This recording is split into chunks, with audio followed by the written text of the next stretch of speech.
पूर्ण चंद्र की शुभ छटा लाए सुख समृद्धि अपार।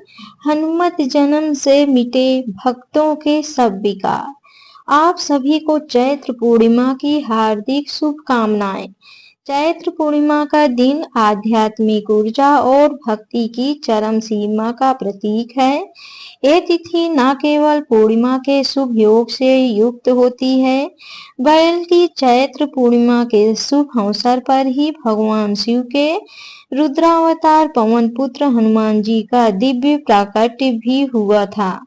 एक और ये दिन चंद्रमा की पूर्णता से मानसिक शांति शुभता का संदेश देता है।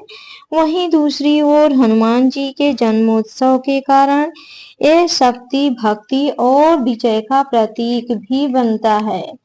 शास्त्रों में कहा गया है कि चैत्र पूर्णिमा के दिन गंगा स्नान, व्रत, दान और हवन करने से अक्षय पुण्य की प्राप्ति होती है। और वहीं हनुमान जन्मोत्सव पर बजरंग बली की उपासना करने से भक्तों के सभी संकट का भय दूर होते हैं। भक्तों के जीवन में साहस, बल और समर्पण की वृद्धि होती है। और इस बार चैत्र पूर्णिमा के दिन भद्रा भी लग रही है।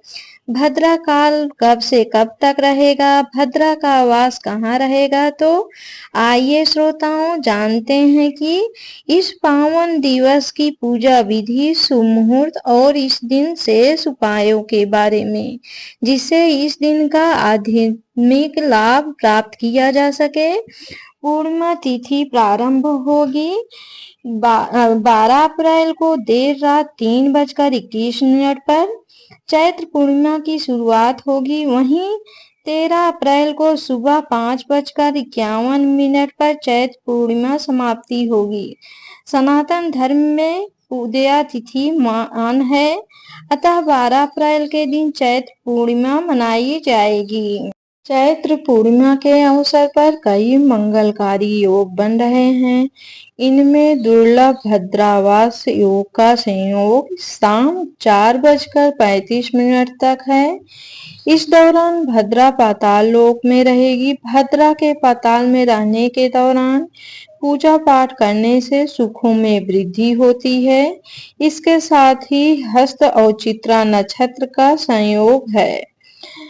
तो इस तरह से सूर्योदय सुबह 5:59 पर, सूर्यास्त शाम 6:45 पर, चंद्रोदय शाम 6:18 पर, चंद्राहस्त सुबह 5:53 पर, ब्रह्म मुहूर्त सुबह 4:29 से 5:14 तक, विजय मुहूर्त दोपहर 2:30 से 3:21 तक, गोधूली मुहूर्त शाम 6:44 से 7:06 तक, निशिता मुहूर्त रात्रि 11:59 से 12:44 तक। चैत्र पूर्णिमा पर भगवान विष्णु और माता लक्ष्मी की पूजा और व्रत करने का विधान है। मान्यता है कि ऐसा करने से साधक के सभी दुख दूर हो जाते हैं। साथ ही स्नान दान करने से शुभ फल की प्राप्ति होती है। चैत्र माह की पूर्णिमा को मधु पूर्णिमा भी कहा जाता है, क्योंकि वैदिक काल में इस महीने का नाम मधु मास था। इस पूर्णिमा को महापर्व भी कहा जाता है, क्योंकि इस दिन स्वरोचिक नाम का मनवंतर शुरू हुआ था, इसलिए इसे मनवादि अतिथि कहा जाता है। इस तिथि पर किए गए स्नान दान और अन्य कामों से मिलने वाला पुण्य अक्षय हो जाता है। सत्यनारायण को भगवान विष्णु का ही एक स्वरूप माना जाता है, इसलिए पूर्णिमा पर उनकी पूजा और कथा करने की परंपरा है। मान्यता है कि पूर्णिमा के दिन सत्यनारायण व्रत की कथा सुनने का फल हजारों सालों तक किए गए यज्ञ के बराबर मिलता है। सत्यनारायण की कथा हमें सत्य का पालन करने और भगवान में आस्था बनाए रखने का संदेश देती है।